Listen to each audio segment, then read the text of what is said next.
Can you hear me okay? Thumbs up. Awesome. So we have a little bit of a smaller group today. I was explaining to our guests who are here in person that there's another meeting that's happening with another group at the same time, and it's a lot of the same people. So we record these meetings, so I figured that people will still watch and still learn from it. But I just want to say welcome and thank you for being here. My name is Brooke Dickhart, and I am the Executive Director of the Joel Fund. We are also the group that organizes these meetings for the Greater Triangle Vmfa, which stands for Veterans, Military, and Families Alliance. So we are a local CVEB, a Community Veterans Engagement Board. So we are VA connected, but community led. And I always like to start these meetings with our mission and our objectives, just so everyone has kind of an idea of what it is that we do. So our mission is to strengthen the local veteran and military community. Pretty simple. Our objectives are to identify gaps, opportunities, and barriers in service to improve service for veterans and military families. We coordinate information on services for veterans and military families, and we educate veterans, families, and community advocates on community-based efforts and suicide prevention. And these meetings are about the organizations that serve veterans so that they can learn about social determinants of health and also be able to better serve the veterans that they're working with, because a lot of the organizations might not be a veteran serving organization, but they may have a program that works with veterans. So learning these things is beneficial for everyone in our community. This month, we are, at the recommendation of Brenda Brubaker, we are discussing veterans benefits, specifically aging veterans and spouse and survivor benefits. So what I would like to do is we'll start here in person, and if we could do introductions, just your name and your branch of service if you served and what organization you're representing. Pete, Sam Brubaker, United States Navy. Here with Vietnam Veterans of America and supporting the Joel Fund. I love it. Brenda Brubaker, I'm his significant other.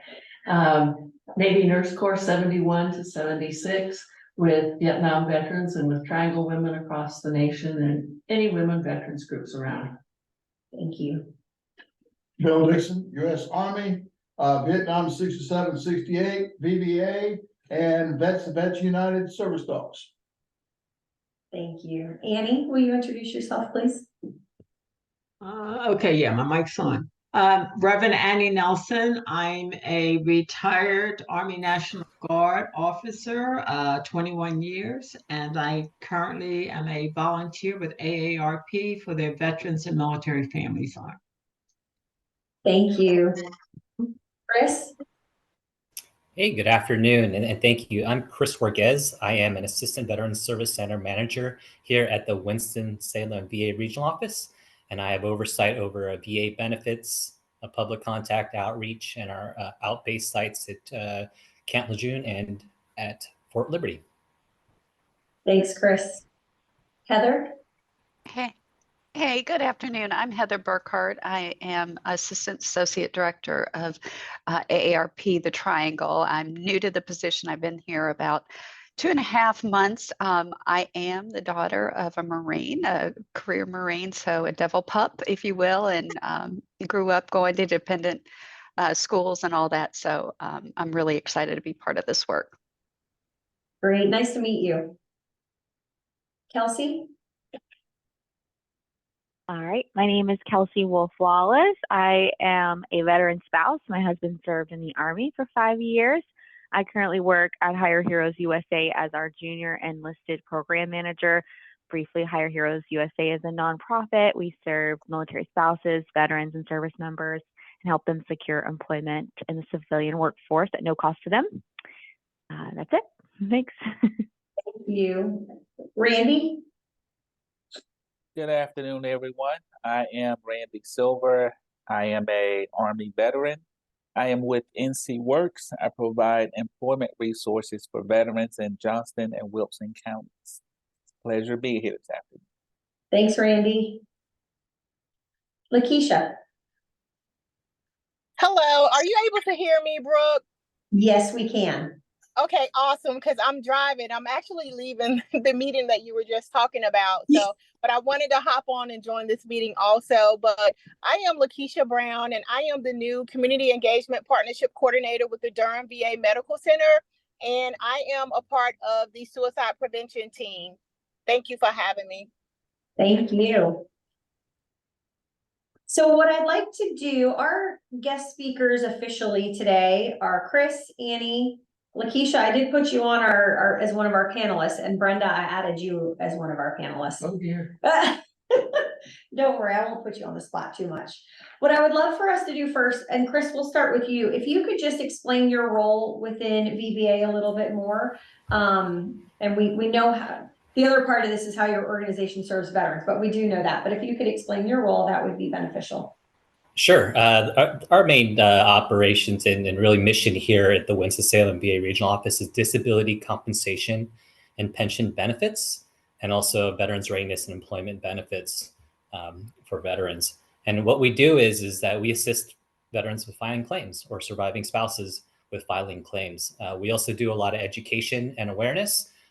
We attended 766 outreach events last year, really deliberately, because we wanted to share all the information about the PACT Act, the Camp Lejeune Justice Act, Camp Lejeune contaminated water claims, and then also overall VA benefits.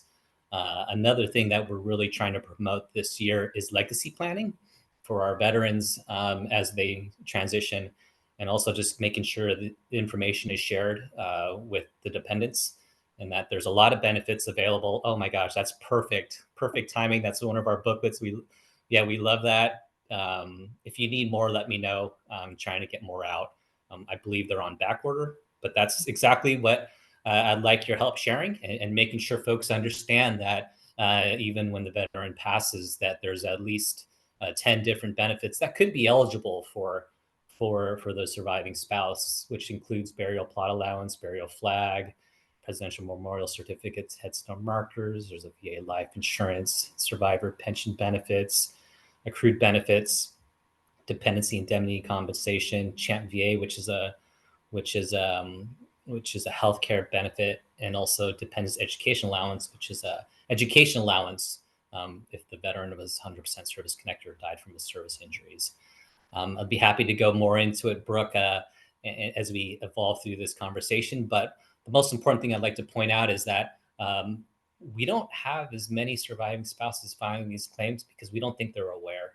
And we just want to make sure that you know how to get hold of us. And I'm sure I'll have an opportunity to share how to get hold of us in this meeting, but how to contact us directly. There is that 1-800-827-1000 number, but as part of this committee, I'd like to share our local way of contacting us. And that way you get with our experts here at the Winston-Salem office. Not to talk bad about our call center folks. It's just that the call center folks have less experience than our local folks here at this office, because we average about 25 years of experience in VBA for those reps that are helping with our public. So they're definitely very knowledgeable, and is really the best resource for our North Carolina veterans and their dependents. Great. Is that something you can put in the chat that I can share in the email that I send out afterwards? Yeah, I have a slide deck with a slide that has all of it, including a QR code and how to schedule an appointment. And so I'll share that with you, and that way you could be sure Even better. Perfect. Thank you. Okay, Annie, will you go next and just kind of explain your role and AARP and how they help survivors and spouses within the military?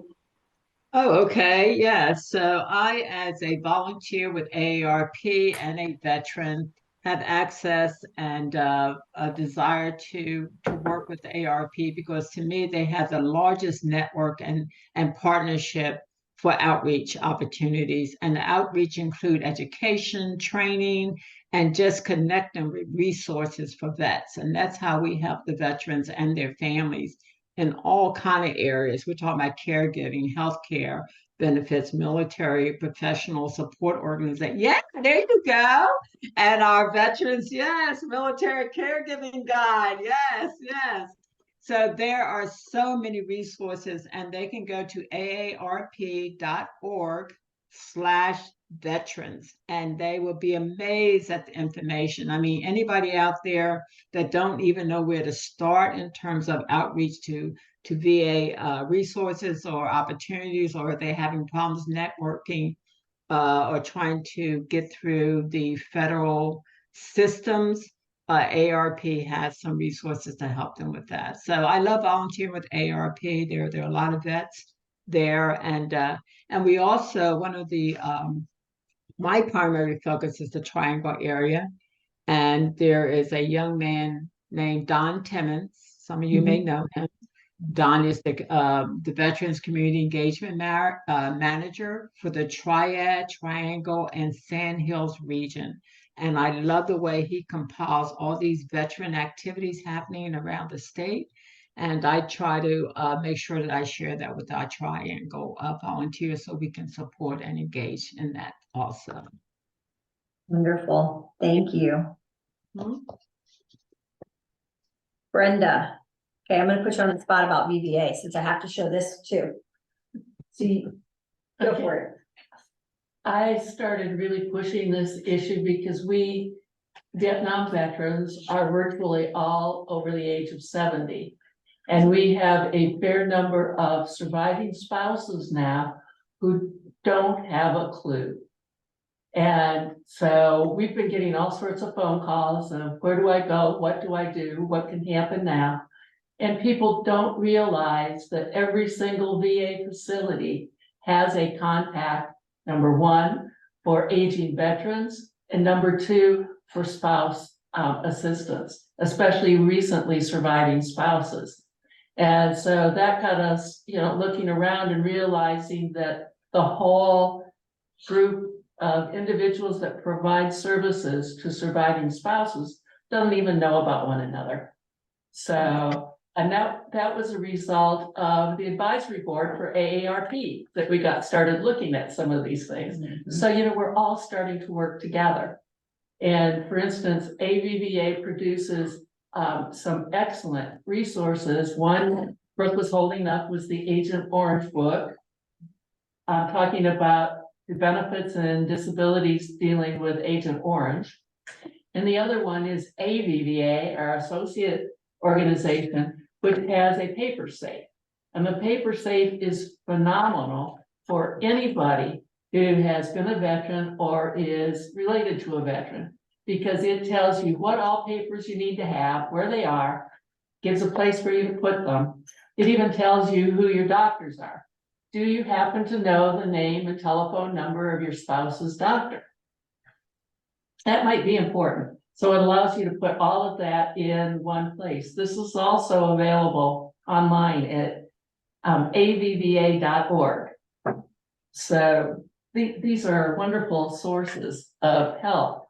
But the biggest one that I didn't know about until I was dealing face to face with a lady was that she contacted Veterans Benefits and said, my husband just died, what can I get? And they sent her 64 pages of papers and gave her no idea about what paper she was to fill out for what. She knew that the funeral home had taken care of the cemetery plot, but she had no idea what any of the rest of it was about. And she did not know that she has the same right as any veteran has to go to their county veteran service office and have them help her fill it out, and they will file it for her. So the next individual happened to be a gentleman whose spouse had recently died, and he was absolutely lost. So being able to go to that county service officer and have them hook you up with all sorts of other services, I can't stress that enough. I mean, from my personal experience when I went through it with my dad, because I think it's important not just for spouses to know this information, but for children. Yeah. I knew nothing when I lost my dad. I had people kind of saying, oh, well, I think you can do this. I think you can do that. I had nowhere to turn, no idea on any of it. And so having these kind of, these documents, these books, and, getting them into more places so people can have them. It's like the shortcut, right? Instead of a 64-page thing. This Had is you like ever a heard of DD 214? No, I just knew that it was important because Nothing works without DD 214. he had several copies of it and all like laminated. That was the only thing. But so I think, I mean, it's from a child standpoint, I can see how important it is. And so how do we get these? How do we do better? I mean, all of you who are on this call have these. So how do we do better about getting these booklets to people? We have a resource shelf, so I have them all on there.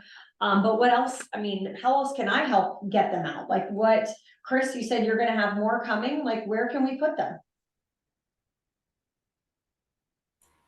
Yeah, I love that passion in that voice because I'm also asking those same questions, and I think we need to find other ways to share that information because I think the current ways we're doing it is not enough.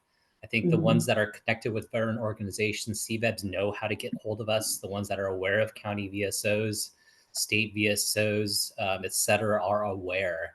But the question that I'm trying to crack is how do I reach those others? And one thing that we're trying to do is reach out. So, for example, in Guilford County, we have the Northwest Observer.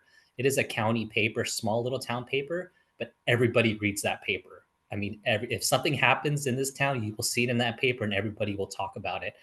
It is really the perfect place for me to advertise what we do here because there's a whole lot of people that have no idea what we're doing and they do look at that paper. So that's one thing we're trying to look at it on a more local level. Personally, I'm trying to request budget money for advertisements and things like that because I've had limited success in reaching folks unless I have money to pay for these advertisements. And then the news, we've sent several requests for interviews to local news. I think of the 50, we had one respond and we did an interview. So we've had some trouble connecting with media personalities. People use the word influencers, to help get attention from folks. I think that'll be important to continue to share. We've been working with the nursing homes too to try to just share this information. Again, just another way to try to disseminate it, but it still doesn't feel like it's enough. Kind of like what you're all saying is that there's still so many people that are unaware about what we do. And so, yeah, I would like to be part of that. And if there are other things that we can attend, if other ideas y'all have, then, I'd like to collaborate with you and I could help with those resources to help share that information. Yeah, hospice organizations are great too. Absolutely. Yeah. Annie, and we do work with like the local hospitals. Do you put them, let me ask Chris, do you put them in like VFW posts and American Legions and stuff like that? Because I would think that, I mean, there's a lot of information at our one here in Wake Forest. I've seen it sitting out. Do you know if any of these booklets are there? They are. Yes, they are. Okay, so that's good. Annie, do you know if this gets mailed out to the veterans within AARP? I don't believe they get mailed out. Heather's on here; she can speak to that. But I believe what we do at AARP is we have a large storage room there at headquarters, and all of our volunteers have access to all these materials. And as we go to events and activities, veterans events and activities, we take those brochures and we hand them out. But speaking of a better connection and networking on these things, I think, not only at AARP handbooks, but just like this, this paper safe, I just pulled up the link to that. I would love to have a copy of that. So as we're thinking of new ideas as we move in the future, I would think, let's kind of think about can we create some type of central hub where, we can start sharing where these activities, veterans activities are occurring, and whoever's in that area can pick up everybody's information and take it there and share it or pick up whatever's needed. You see what I'm saying? Like right now, I'm just doing AARP stuff, and that's fine. I mean, that's priority one for me. But I would love to have some of this other stuff and just show that we are a network of, we too are a community and a family and a network that that's trying to not monopolize a certain market, but to share everything. Because what clicks with one may not click with the other. You know what I'm saying? Yeah. One of the things we're finding too is that, we old people still like to read books and like to touch things. But Hard our younger, copy. yeah, our younger people really like the things that are online. And I know both the Paper Safe and the AARP book in their entirety are virtual as well. So just like the VA has trouble getting some of their stuff printed, the Paper Safe goes out of print and has to be reprinted too. So it's all available online. We need to be able to get the links to those things out in public and not buried in one of our websites. Yeah, that's a good idea. I'd like to mention though, Annie, that MilVets in the Department of State Military Veterans Affairs I think is probably the single best resource we have in this state that brings everyone together. We get emails from them that has a full listing of veteran services and events that are happening around the country. I'm going to forward you one of those, and that way you can get included on it. So then you could be aware. And I even think I saw our AARP Teletown Hall on there. Yes, we did last year that they helped promote for us. So I think it's a pretty good resource for everyone to have. And let me find it, and that way I could put it on the chat.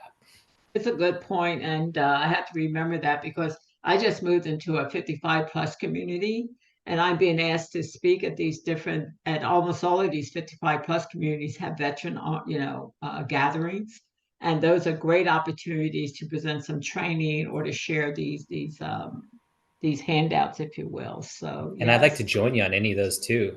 Oh, great! Okay, if I could. Yeah. Another thing, so just thinking through this, so Annie, we helped coordinate a resource fair that we did in Durham in September, and we had over 70 vendors. But what our team has been discussing internally is, people only come to that if they know they need something. So how do we get in front of people? So this is what we asked ourselves, is how do we get in front of veterans who may not need anything right then, but just so and this is the perfect example of that. You don't need it maybe right now, but you having it somewhere in your house for when you do need it, because when you have to go and find it, it can be very stressful. So we're looking at possibly doing a resource fair at the Balloon Festival in Lewisburg next year, because it was nothing but veterans. It was all military connected individuals, even though it was a public event. So having these types of things that we can hand out, or I was even looking at Kelsey's idea, doing like a short 1-pager that has the information. So it's more of like a flyer, and then younger people can click on the link, or not click, but see that there's a link and they can go online instead of maybe even carrying around something that's heavier. Might be a great option for all of these to have a 1-pager that is handed out. Look, all the organizations have VFWs, American Legion, DAV, Purple Heart. All of them have state conventions here in this state. Yes. And having someone there to give out the information would, and not only they can pick it up for themselves, they can also pick up something for their post or whatever. That would be exposed to all the different veteran service groups like American Legion, VFW, and so forth, because they have a pretty good size of attendance of leadership. And if you get the information out to him, hopefully it gets filtered down to the post themselves. But they have American Legion, VFWs have state meetings all the time. That's a great idea. That's a really great idea. I kind of got off track. Go ahead. Brooke, I like the idea that these large events that have flyers that also has the electronic links for these hard copy brochures, because it's interesting. I had my family here last week, and my son and my grandkids, and they walked down the mailbox with me. You know how you get all that stuff in your mailbox, advertisement, whatever. So as I was standing there, I was throwing the stuff in the trash, right? And I said, so many times when we give out these hard copies, it ends up being in the trash. Or we went to my sister's house and she's got stacks of this stuff sitting on the table. So I'd like the idea of the one flyer that has some type of call to action on it, and then maybe have all the links for people if they want further information, they'll take that step. I think that may be a little bit more productive and efficient in terms of reaching more people. And Kelsey said the QR codes. That's Yes, huge. yes, yes. I love that typically- idea. Yeah, typically family members will help the veteran if, if they have someone around them. Yeah.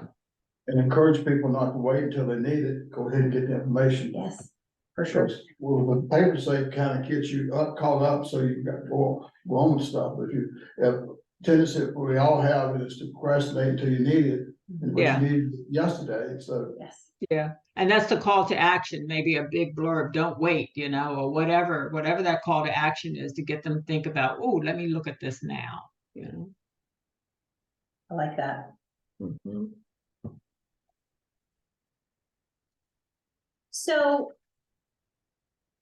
I had a question in my head based on what someone said. Now I just lost it. I'm sorry. Let me look at my Welcome to question. my club. Hey, while you're thinking that, Brooke, I'm just thinking, like, if out of all of us in this meeting, it seems like Annie and AARP probably have the best network for our elderly veterans, and the ones that fit this group. So I would really like to know how we could leverage you all in some, like a comms package, something to help bring out that call to action, like you're saying, because I mean, people love those discounts, and I'm approaching that age. I'm getting those emails, and I can't wait to sign up for AARP myself because of it. So gosh, I think you're probably one of our best partners in this endeavor. It's a wonderful thing. Heather, are you on here? Yeah, I'll chime in, Chris, and let you know that you can join AARP at any age, so you don't have to wait. You don't have to wait 55.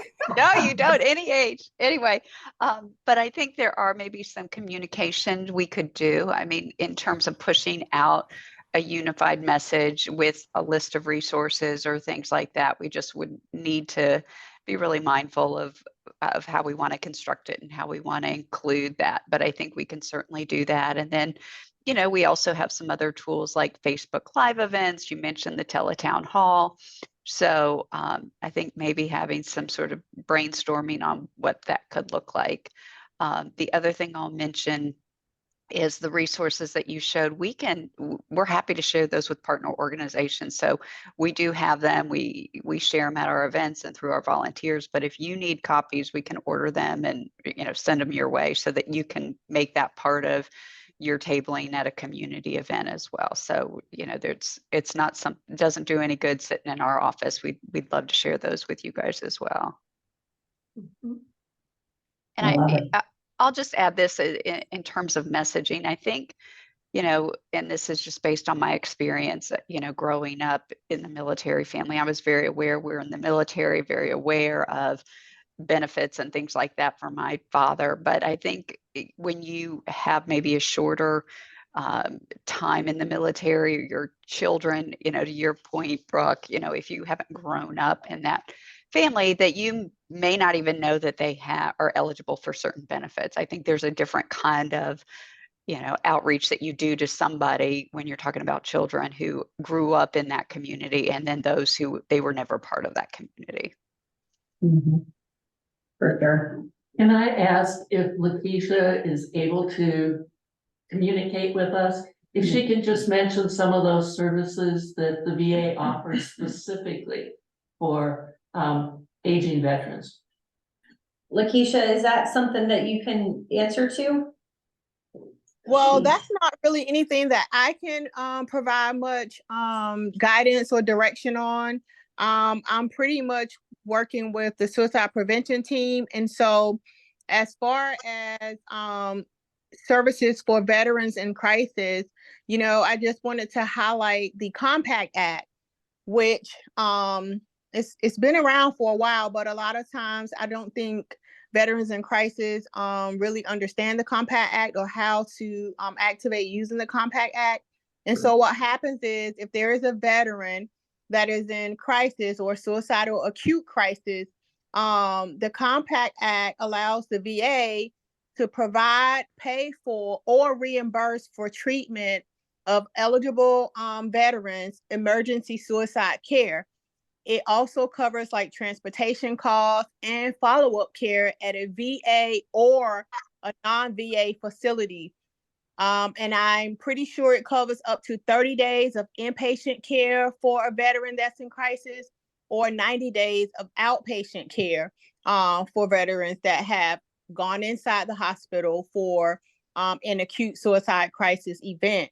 And so veterans have this benefit, and it's available whether you are service connected or not. And that's the good thing about the Compact Act, because it allows coverage for up to 9 million veterans who are not currently enrolled in the VA system. So I just really wanted to be able to highlight that and to start having more conversations about that, and making sure that veterans know that this information is out here. The Veteran Services is covering acute suicide crisis. I do know it's the holiday, and typically around about this time, we have a higher call volume as far as veterans in crisis or experiencing suicidal ideations. And so I wanted to get the word out and just spend more time focusing on this and making sure that our veterans and that they knew that this information is out here, and that the cost will be covered and it will be at no cost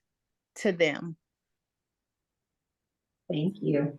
Mm-hmm. Hey, Lakeisha, do you know much, or could you speak to a little bit about the VA Caregivers Assistance Program?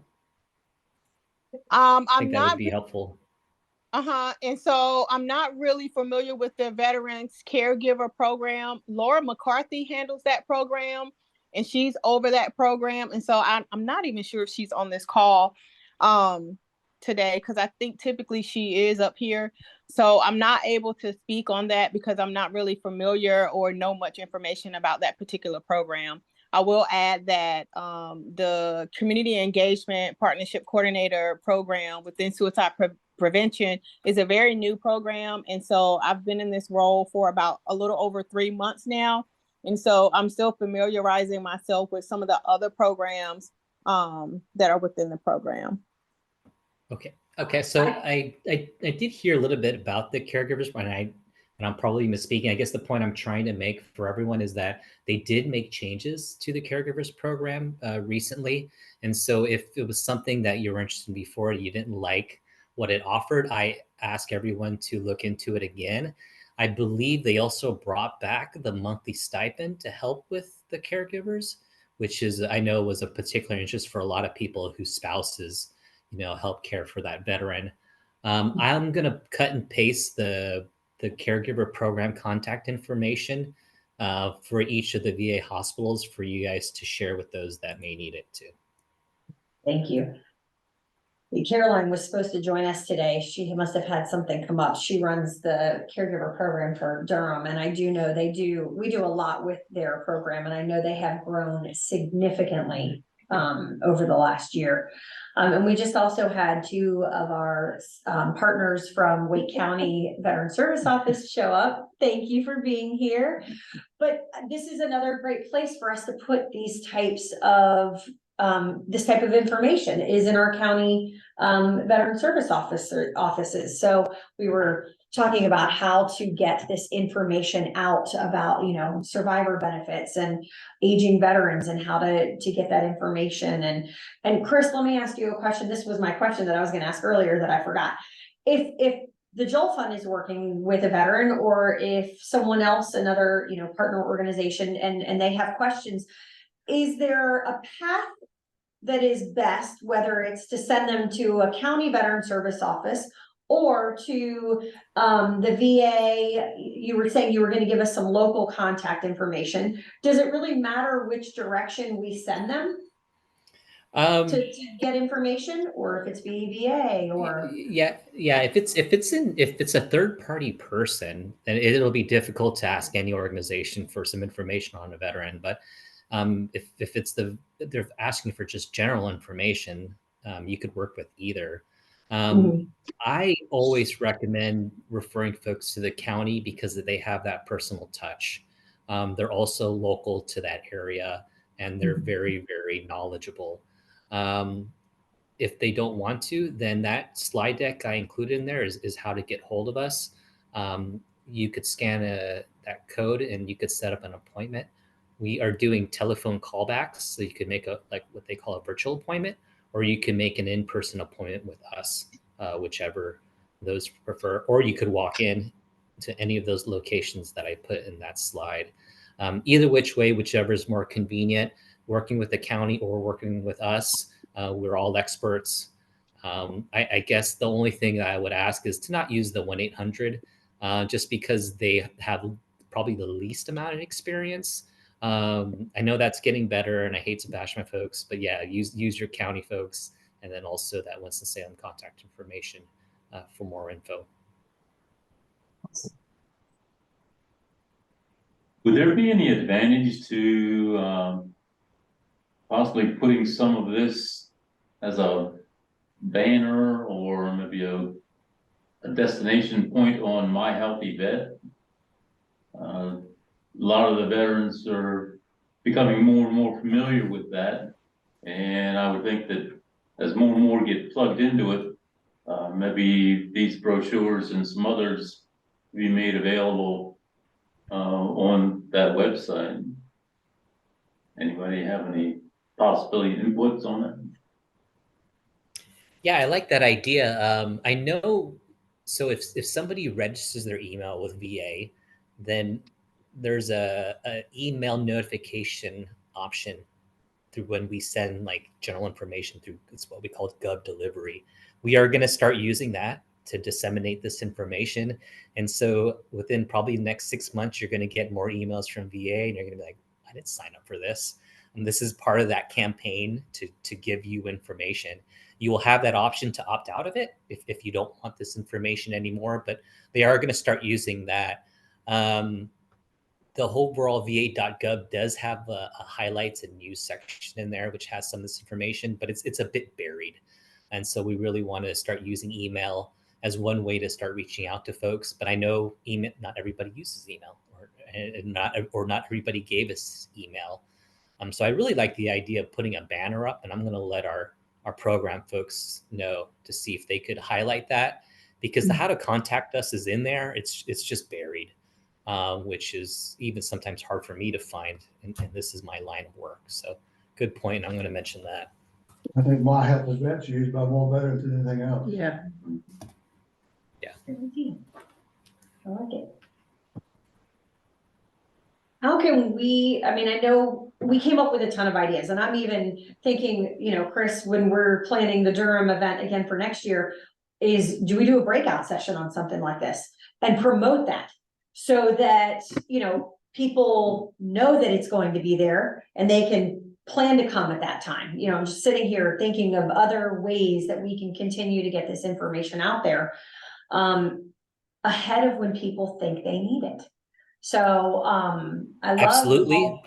We've done that. And so we've had these class. I actually have a flyer that's already built, so we could just plug and play and put you guys in there in different addresses. But it's an on the hour, every hour schedule of different topics, including Campbell's June Justice Act, and VA benefits, survivors benefits, PACT Act, et cetera, et cetera. So yeah, we could do that. If you have the venue for us, we could do those classroom sessions or just talk about it with the group. Joint town hall meetings. Yeah, the veteran service organizations have town hall meetings, and we can set up a town hall meeting. VBA has 2 already in the works. One is dealing with the aging veteran, and the other is dealing with Agent Orange or toxic chemicals. Those are already formatted, so we could do those easily. But, you know, the other veteran service organizations also have town hall meetings. We just have to call them something besides town hall, because people are tending now not to go to the town hall, but whatever we label them, seems to be drawing out a lot of veterans. Are those? I would love to attend those with you. If you, Brooke, can you just make sure you share my email and invite me, and I will be there. We just had a very successful one in Kinston that came across very well. Okay, we'll go to the next one. Had one in Asheville as well. Okay, where's the next one? There isn't one yet. We'll have one. When was the last one in the Triangle? Been a while. Before COVID, right before COVID. Yeah. We did one. Okay. We did one in Durham, which was not very well attended, but we did one in Durham. got the information out. Okay, so I think we need to plan one for the triangle. This is the Greater Triangle VMFA. I think that's a great idea. We just did a presentation on the Camp Lejeune Justice Act. I mean, you all seen those Camp Lejeune water commercials with the lawyers.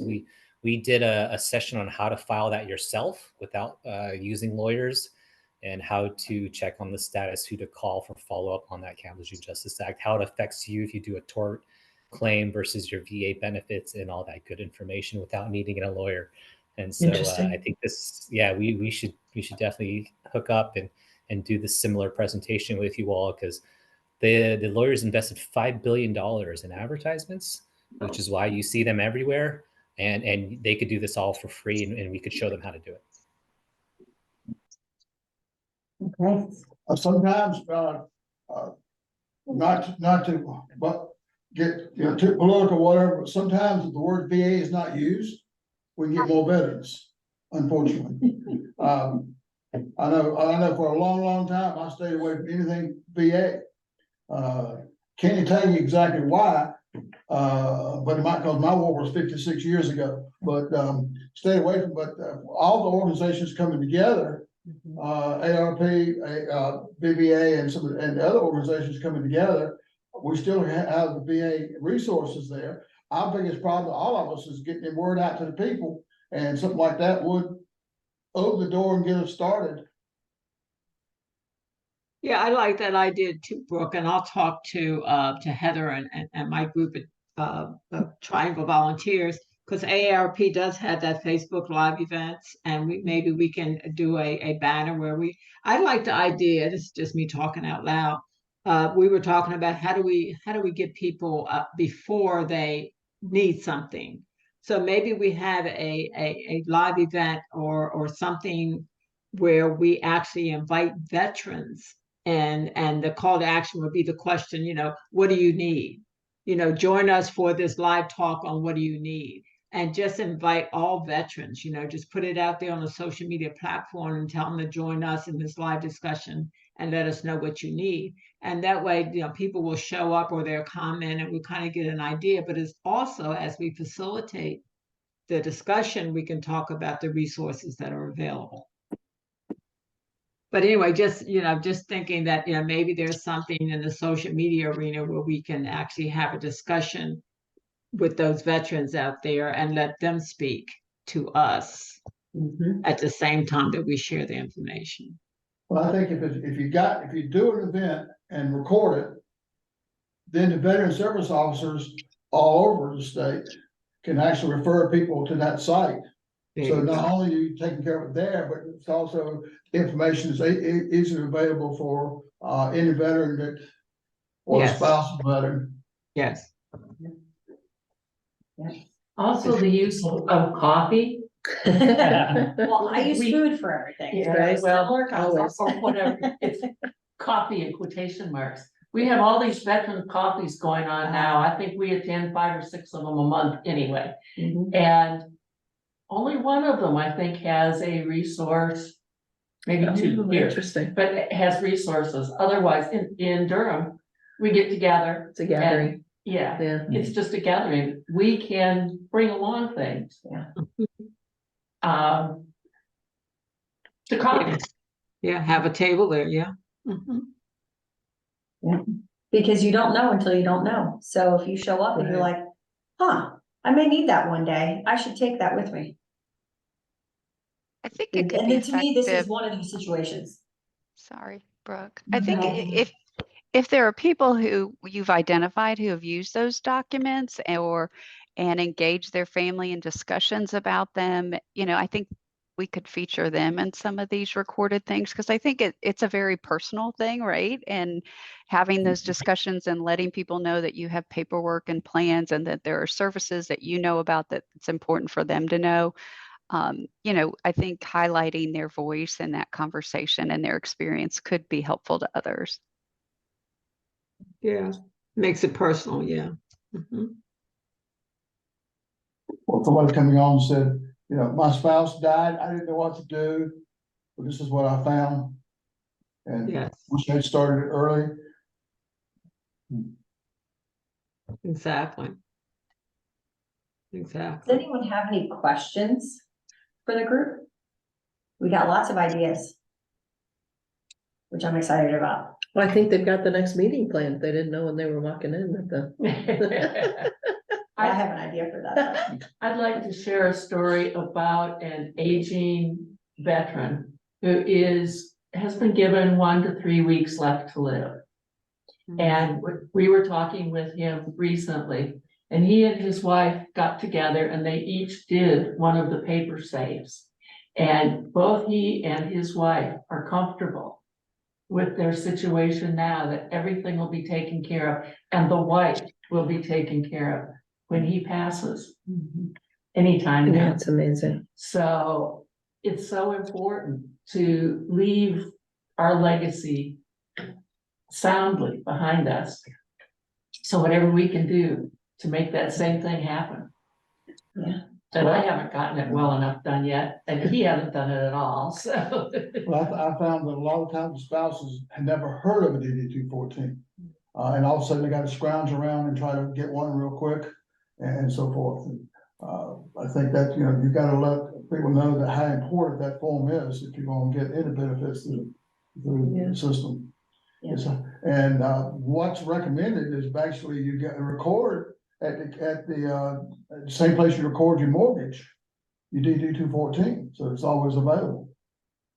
You can record a DD 214 just like anything else. There you go. And how many veterans know that they can apply for their cemetery burial and their tombstone now? Yeah. So simple things like that, but Make a big What kind of difference. process is that? Because I'm wondering, can that be something that we do in person at one of these events?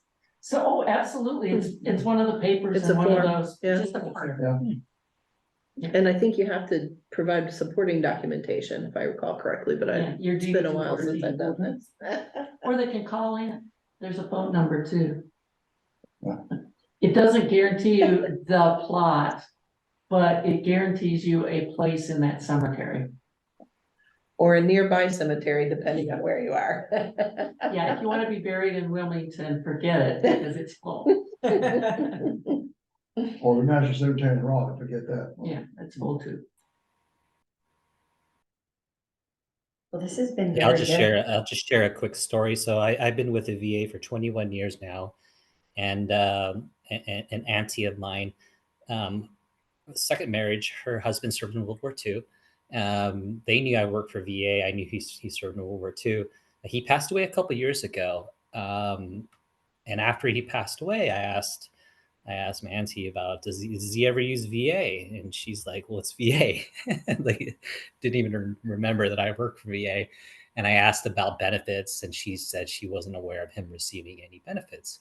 I asked her if he had VA life insurance, and she's like, well, he has these other insurances. She named them, but she said nothing about Veterans Affairs insurance. So she decided to go through the paperwork to see if she had anything. She quickly got back to me and said, I don't see anything on it. I don't think he's got VA life insurance. So I asked for his full name because I always kind of knew him through a nickname. And I pulled up his record and I found an insurance number for him in our VA records. It took me about 3 seconds to find it. Contacted my aunt. I said, hey, he's got a VA insurance. Call this 1-800 number and let him know that you're the beneficiary and see what's available. So she calls him, didn't really think anything of it. He had over $100,000 sitting there waiting for her. And she had no idea. And it's good that I was there to ask the right question. A She didn't great even think of me. story. She didn't even think of me at all, even though I tell her all the time about what I do. And it was life changing. It was absolutely life changing for her.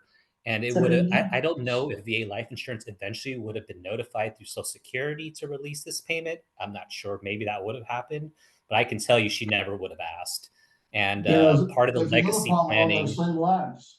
Yeah. On those same lines, you mentioned second marriage. Quite often someone gets remarried and they don't change the beneficiary to the new wife, and the old wife ends up with whatever insurance and so forth, rather than the present wife, just because they forget that one thing of changing the beneficiary. Yeah, Which fortunately, he really did makes the change it. second wife Just upset. never told anyone. Yeah, he just never told anyone. So. First wife's like, yes. That's amazing though, like how, I mean, that's another one of those things, right? Like, is that written in any of these books to check on? It is, look, yeah, Brenda said yes. In the papers are. Yeah. It's something we could always check. So when in doubt, we just advise Yeah. them to call the insurance and we can check. That's why it's important that they make the right phone call. Awesome. Well, I think this is, we have a lot on our to-do list with this. I like it because I think it's a very, very, I mean, all of these I think are important conversations, but this one just needs to happen more often. So I would like to, if there's any other comments before we move to announcements? Anyone online? No? Okay. So, who has an announcement? Go ahead, Bill. Through the Joel Fund's art program, the writing program, there's a thing coming up, Veteran Stories from the Heart, coming up Saturday, November 18th from 2 to 4 at the Women's Club in Raleigh. The admission is free. It's going to be quite an event. The young man from Wake Forest, which is not a young man anymore, I just left a few minutes ago, I wrote a play several years ago called Etchings in Stone. Because of getting a whole bunch of Vietnam veterans together, got to be more of a challenge. It was professionally recorded through the History Museum, North Carolina History Museum of History, and part of that will be shown at the thing at the Women's Club. The story is you are a visitor to the Vietnam Memorial Wall, but you're inside the wall, looking out at people visiting the wall, and you hear their stories. It's very moving. Unfortunately, the only time they're going to have is an hour. It's a 90-minute presentation, but they only got time for about 25 minutes for that part. But that's going to be there. Some of the students from the Joel Fund writing program will be reading some of their stuff. There'll be live music, and then this course is kind of a reception afterwards. I'll guarantee if you don't like it, I'll give you your money for admission back. But it's mostly students of the Joel Fund writing program. But I'm putting it together. But Ron Harris is pen and ink artist. He's done quite a bit of work with that. But the play has been done in Texas. It's been done all over the country, and so forth. It's quite a moving play. At the North Carolina Museum of History shows it every March 29th, which is Vietnam Veterans Day. And it will be in the Elks Lodge in Raleigh. Will be doing it in January all the way through 19th and 20th. Be more information come out about that. But this is a good time to get an idea of what it's like. Bring a friend, bring a veteran, because I think you'll really find how moving Etchings in Stone is. It covers all the aspects of the Vietnam War. One of the people is plays the part. Now, all the people in the play, except for 3, are Vietnam veterans or family members of Vietnam veterans, and it covers all the challenges of a Vietnam veteran. It covers all the challenges and so forth of being a Vietnam veteran. But you're in the wall looking out, and you get to hear and see the feelings and the comments of people who are visiting their person on the wall, or maybe just visiting the wall itself. But highly encourage it to get one of the opportunities. This to kind of give you a preview of it. Plus, they got free beverages and snacks. So I highly recommend you go. Like I said, Brooke will give you the money back if you don't like admission. If you don't like it. That's not what you said when you started. I know, but I switched it. Then. Either one of us will give you your money back for admission. There you go. Isabel. Yeah. Isabella will give it back. That's right. It's her program. Well, Annie, I was gonna ask you if you would put the Facebook page where these live events happen. Could you put that into the chat so I could share that with the group also? Yeah, I'll find it. Thank Will you. do. Normally Katie's on these calls with me and she can find it and drop it into the chat, but she's not here today. And I can't do it while we're recording. Gotcha. Also for veterans, Elks Lodge is doing a luncheon, at the Elks Lodge in Raleigh on the 19th. They usually have a pretty good luncheon with veterans and veteran spouses. It will be, I think it starts at 11:30, at Elks Lodge in Raleigh on, Lead Mine and Creedmoor. Anyone else? No? Okay. Well, Chris, I think we all have our to-do lists, so we'll be in touch. We'll circle back around, maybe get through the holidays and figure out a plan. That's Sound great good? news. Perfect. Awesome. Thank you, Annie. Thank you, Brenda, for me putting you on the spot. And thank you, Chris, Lakeisha. Thank you for joining us to share a little bit about the PACT Act. I appreciate it. And I hope you all have a wonderful Thanksgiving. Our next meeting is going to be December 12th, and we will be discussing veteran health/healthcare. So a few different things that we'll be talking about next month. So hope you can join us. Thank you. Bye, Thanks, everyone. Bye.